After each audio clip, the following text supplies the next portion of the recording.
आप सभी को नमस्कार। आप जानते हैं कि लाइफ में खुशी का होना और इमोशनल बैलेंस का होना बहुत ज़रूरी है। हमने इससे पहले बात की एंगर की, फियर की। आज हम बात करेंगे सैडनेस की। बहुत बार हम सैडनेस की इमोशनल ब्लॉकेज को कैरी कर रहे होते हैं।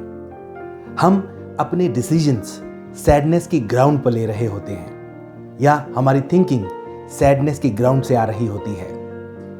वो कहते हैं ना कि आप जब बहुत खुश हों या उदास हों तो फैसला नहीं लेना चाहिए। लेकिन बहुत बार जब हम सैड होते हैं हमें लगता है ये नॉर्मल इमोशन है। इमोशंस का आना स्वाभाविक है, नेचुरल है। आके चले जाना भी नेचुरल है। लेकिन अगर कोई इमोशन आती है और ठहर जाती है बहुत लंबे समय तक, वो डेंजरस हो सकती है, सिवाय हैप्पीनेस को छोड़ के या लव को छोड़ के। सैडनेस की इमोशन भी एक ऐसी इमोशन है जो आपकी लाइफ की परफॉर्मेंस पे असर करती है नेगेटिवली। आइए जानते हैं कौन कौन से साइंस हैं जिनको आपको पकड़ना चाहिए, जिसकी वजह से आप ये पता लगा सकते हैं कि आप सैडनेस की ग्राउंड पर काम कर रहे हैं।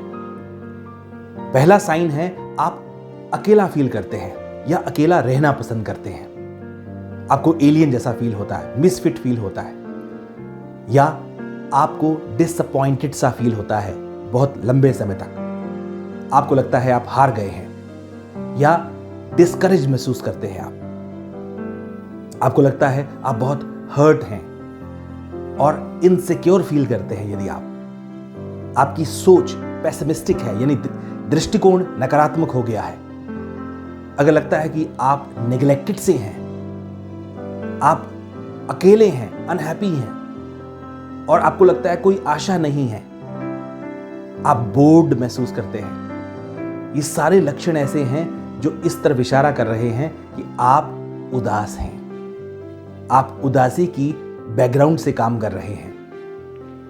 हमें पता नहीं चलता, हम इमोशंस को साथ लेके चलते रहते हैं और अननोइंगली अपनी लाइफ को लीड करते रहते हैं। ये इमोशंस कब ट्रिगर होती हैं? कभी कभी जब आपको लगता है कि you are going to lose something important, या you are going to lose someone important in your life, तो आप सैड हो जाते हैं। आपको रिजेक्शन मिला कहीं से, आप सैड हो जाते हैं। सेपरेशन अगर रिलेशनशिप में हुआ, वो भी सैडनेस की तरफ ले जाता है। ये स्वाभाविक है, लेकिन बाउंस बैक कर गए तो अच्छा, अगर बाउंस बैक नहीं किया तो फिर ये इशू है। इसके साथ ही अगर आपको लगता है कि आप किसी सैड पर्सन की कंपनी में हैं, तो भी ये आपकी सैडनेस को ट्रिगर कर सकता है। ये सारे प्रॉम्प्टिंग इवेंट्स हैं, ट्रिगरिंग इवेंट्स हैं जो आपको सैडनेस को जगा सकते हैं। हम बात करेंगे कि एस्ट्रोलॉजिकली क्या रीजन होता है कि आपके लाइफ में इस तरह की जो सिचुएशन है वो आती है कि आप बाउंस बैक नहीं कर पाते। सैडनेस जो है वो एंगर भी प्रोड्यूस करती है, यानी सैडनेस, एंगर, शेम और फियर ये आपस में रिश्तेदार हैं। जब सैड होता है, कभी कोई व्यक्ति उदास होता है लंबे समय तक, तो क्रोधित भी हो जाता है, या डरता भी है, या उसको शेम महसूस होती है। वो ऐसी स्थिति में विड्रॉ करने लगता है, यानी कहीं पे जाना है वो चाहेगा कि वो ना जाए, कहीं मिलना है किसी से कोशिश करेगा ना मिले। इसी तरह इनएक्टिव लाइफ लीड करने लगता है, पैसिव रहना पसंद करता है ऐसा इंसान, या रोने का मन करता है, या उसे लगता है क्विट कर दो, सारे प्लान्स कैंसिल कर दो। ज्यादा से ज्यादा सो जाता है, सोने में ज्यादा वक्त जाता है। एस्ट्रोलॉजिकल रीजंस में अगर हम झांकें तो इसमें सैटर्न और मून, यानी शनि और चंद्र का कॉम्बिनेशन इसमें बड़ा रोल प्ले करता है। अगर आप में से किसी की कुंडली में सैटर्न और मून का कॉम्बिनेशन हो और ये कुंडली में कुछ इस तरीके से इक्वेशन बना रहा हो कि ये नेगेटिव रोल प्ले कर रहा हो, तो बहुत ज्यादा पॉसिबिलिटी इंक्रीज हो जाती है कि ये डिप्रेशन में खींच के ले जाए। सैटर्न जब पॉजिटिव होता है आपकी कुंडली में, आपको फिलॉसफिकल बनाता है, इकोनॉमिस्ट बनाता है, honours in economics, honours in English का लेक्चरर बनवा देगा। सैटर्न अगर पॉजिटिव होगा तो आपको किसी लोहे के काम में बहुत अच्छा ले जाएगा। लेकिन अगर सैटर्न ने नेगेटिव रोल प्ले किया तो फिर ये निराशावादी दृष्टिकोण यानी सैडनेस की ग्राउंड पे लाके पटक देगा। इसी तरह अगर चंद्रमा सैटर्न के नक्षत्र में है और सैटर्न की दृष्टि या प्रभाव उसके ऊपर है, राहु का प्रभाव उसके ऊपर है, साथ में जुपिटर का यानी गुरु का प्रभाव नहीं मिला, तो भी सैडनेस की ग्राउंड पे ऐसा इंसान रहता है ज्यादा समय तक। बाहर निकलना मुश्किल हो जाता है। ज्ञान सब होता है कि कैसे क्या अच्छा है क्या बुरा है, लेकिन उस ज्ञान के बावजूद वो उससे बाहर नहीं निकल पाता, वहीं फंसा रहता है।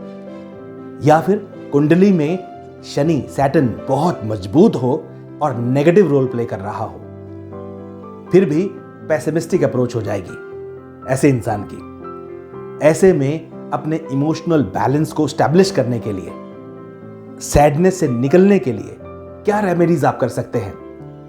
एस्ट्रोलॉजिकली जब हम इसे स्टडी करते हैं तो बड़ी सिंपल रेमेडीज आप पहले पकड़िए, इनसे आपको लाभ मिल सकता है। पहली चीज, आप केले का सेवन करें, यानी बनाना अपनी डाइट में आप जरूर शामिल करें। बनाना में एंटी डिप्रेसेंट एलिमेंट्स हैं। भगवान विष्णु को केला बहुत पसंद है।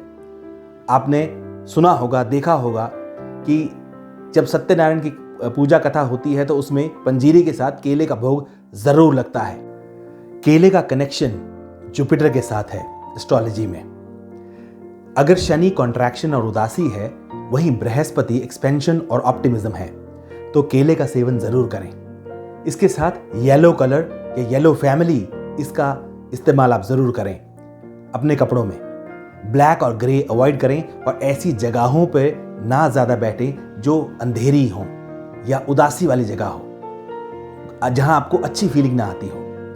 आप ऐसे लोगों का साथ ना करें जो डिप्रेस्ड रहते हो या नेगेटिव हो, बल्कि पॉजिटिव लोगों का साथ करें, पॉजिटिव फिल्म्स देखें, पॉजिटिव बुक्स पढ़ें। मॉर्निंग में जब सूर्योदय होता है, सनराइज होता है, उस समय सूर्य की रोशनी अपने ऊपर लें, नेचर के साथ कुछ वक्त बिताएं।